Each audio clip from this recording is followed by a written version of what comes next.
Dag sê Ben van Crossbediening. Vandag gesels ek met jou oor redding deur vergifnis. Kom na my toe, almal wat vermoeid en swaar belas is, en ek sal julle rus gee.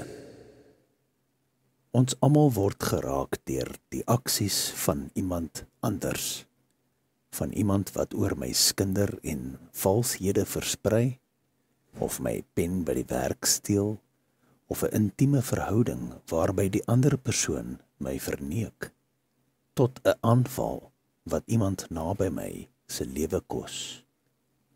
Hierdie dinge is meestal dinge waaroor ons nie beheer het nie, en dit maak dat 'n mens teleurgesteld, hartseer en kwaad raak teenoor die persoon of persone wat sleg opgetree het teenoor my of my geliefdes.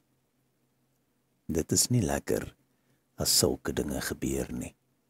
En wanneer my kwaad in harde woede omsit, kom die woorde, ek sal hom nooit kan vergewe nie.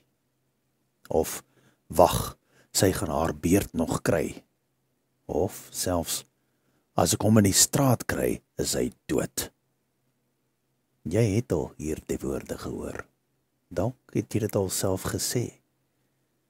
Maar as ek in hierdie gevoel vashou, is daar 'n effek op my hele bestaan. In Matteus 6 vers 12, waar Jesus die disippels leer bid, sê hy, en vergeef ons skulde, net soos ons hulle vergewe, wat teen ons skuldig staan. Nou, hierdie skuld, waarna Jesus verwys, kom voor as die Griekse woord paraptoma en verwys na 3 moontlikhede. 'n Verval of afwyking van 'n standaard, 'n onopsetlike fout en 'n intentionele oortreding of sonde teenoor 'n ander. Maar weet jy, dit is nie sonder rede dat Jesus ons leer om al sulke dinge te vergewe nie. Die tragiese deel van 'n onvergewingsgesindheid lê in die gevolge daarvan, want dit lei na emosionele nood, deur negativiteit, angs, depressie en selfs 'n hopeloosheid in jou. Dit lei na nog meer gebroke verhoudings.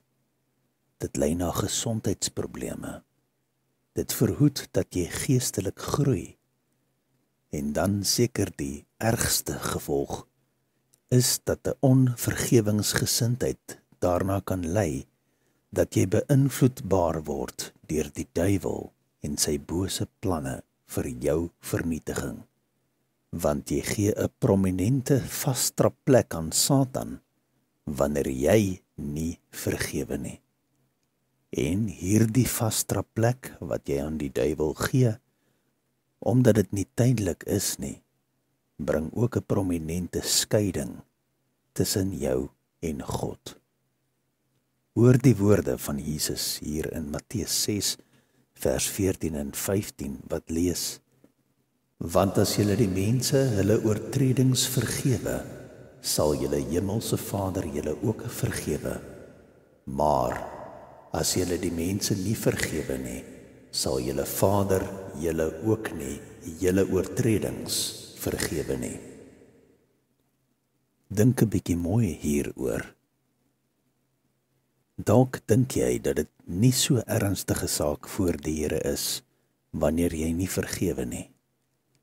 Maar kom ek vertel jou dat volgens navorsing daar verskeie aanwysers is wat dui op iemand wat weier om te vergewe en die gevolge daarvan.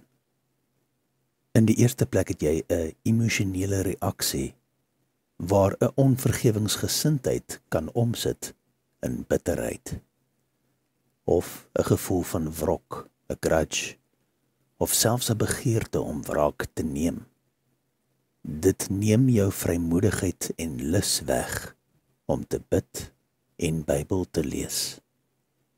Dit kan veroorsaak dat jy selfs vir God blameer oor wat met jou gebeur het. Of jy word jammer vir jouself, of jy kan selfs jouself begin haat. In die tweede plek is daar 'n effek op jou aardse verhoudings. Die verhoudings wat jy het is gespanne verhoudings. In jou gesprekke is daar skinder en vooroordelings, of jy is altyd krities teenoor sekere mense. Jy ervaar 'n verlies van vreugde, vrede en selfs hoop. En jy kan selfs min of geen empatie hê teenoor ander mense nie, of 'n sekere groep mense nie. En nog 'n teken van onvergewingsgesindheid in jou lê in jou gedrag, want jy herhaal dit wat gebeur het met jou of met die naby jou konstant in jou gedagtes. Dit maak dit weer moeilik dat jy nie daarvan kan vergeet nie. Jou buie kan vinnig verander en sonder dat jy dit werklik beheer. Jy het onopgeloste kwessies wat in jou woed en jy weerhou jouself van liefde en toenadering van jou geliefdes. En laastens die gevolge hiervan sluit in dat jy min of geen begeerte het om geestelik te groei nie, dat jy 'n intense negativiteit beleef, episodes van depressie, angstigheid, vrees. Sommige van jou verhoudings val uitmekaar uit. Jy sukkel met gesondheidsprobleme en stres, en jy vind dat jy gereeld verkeerde dinge sê en doen, maar dan regverdig jy dit oor wat iemand anders aan jou gedoen het. Klink hierdie gedrag vir jou bekend? Al hierdie punte is tekens en gevolge van iemand wat nie wil vergewe nie.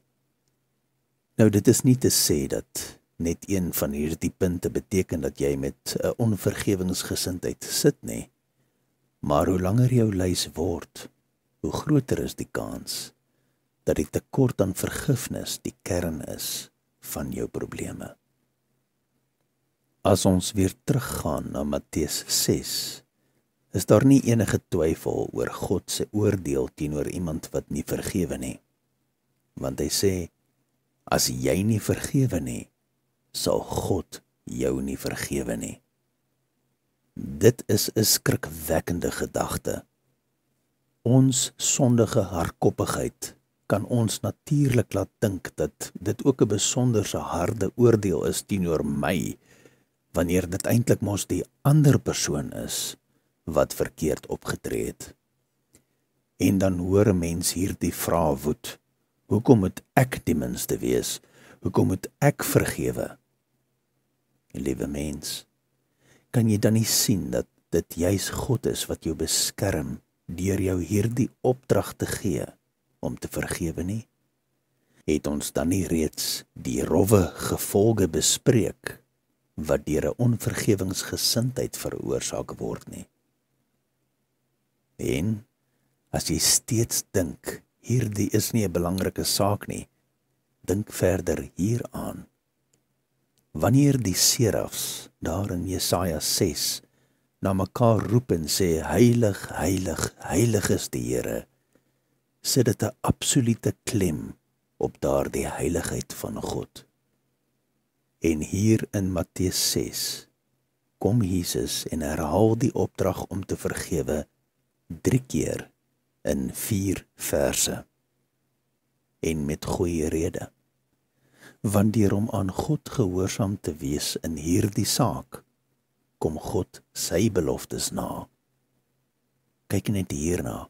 God keer dat jy emosionele skade ly, dat jy geestelike skade ly, dat jou gedrag in woord en daad omsit in sonde, dat die duiwel vastrap plek kry in jou lewe, en deur jou gehoorsaamheid aan hierdie opdrag, red God jou lewe en gee jou weer hoop, ongeag wat met jou gebeur het. En daarmee saam word die mense wat naby jou is, ook beskerm. Wat 'n fantastiese belofte en resultaat uit God se hand. Deur om te vergewe, maak ons heilige God ons ook weer heilig voor hom. En as jy steeds voel in hierdie oomblik, dat om te vergewe en ontslae te raak van al hierdie gevoelens te moeilik is om te doen, vra ek jou 2 vrae vandag. Het God jou nie eers lief gehad nie, ongeag jou sonde en tekortkominge, en sy enigste seun gestuur om ook in jou plek die straf te dra van jou sonde nie? En het God jou dan nie dadelik deur sy liefde vergewe, toe jy bely het dat jy in hom glo, en hom om vergifnis gevra het nie? Liewe mens, God maak dit moontlik vir jou om te vergewe deur die vergifnis wat jy reeds by hom ontvang het, of nou kan ontvang. Hy maak jou vry van die las en die skuld wat die duiwel en sy magte op jou skouers wil laai. Hoor weer hoe Jesus dit sê in Matteus 11 vers 28. Kom na my toe, almal wat vermoeid en swaar belas is, en ek sal julle rus gee. Mag elkeen wat hierdie boodskap hoor, God vertrou daarin om vir ons te voorsien, deurdat ons ander vergewe soos hy ons beveel het om te doen, sodat ons Vader die eer sal gee, en selfs die wat verkeerd teenoor ons optree, sal kan weet aan wie ons behoort. Mag hulle wat teenoor ons verkeerd gedoen het, al is dit net 'n fout, of selfs kwaadwillig, deur ons optrede ook hierdie Jesus ontmoet, wat vrede bo alle verstand aan ons gee. Kom ons bid saam. Here God, dankie dat U ons beskerm van die bose, deur om ons te leer hoekom dit belangrik is om te vergewe. Dankie dat U die beloftes wat U maak, altyd nakom. Vader, vergewe my tog in my ongeloof, wanneer ek my eie kop volg, eerder as om te doen wat U my beveel. Here, help ons om die vertroue en geloof, die moed en die krag te hê, om gehoorsaam aan U te wees, en te vergewe wie ons moet vergewe. Ek bely vandag dat ek soms nie wil vergewe nie, en dat ek besef dat ek verkeerd is om in my hart so te kies. Maak my tog bewus van die areas in my lewe wat nie aanvaarbaar is vir U nie, en wys dit uit aan my Here, sodat ek dit kan regstel ter wille van U heilige naam. Dankie dat ek weet dat ek onvoorwaardelik kan vergewe, omdat U my plek aan die kruis reeds geneem het, en my die krag gee om aan U gehoorsaam te wees. En ek dank U daarvoor. Nou vriende, hier is 'n geleentheid vir jou om name te noem van hulle wat vergewe moet word. Here God, ek vergewe vandag onvoorwaardelik en in gehoorsaamheid aan U vir.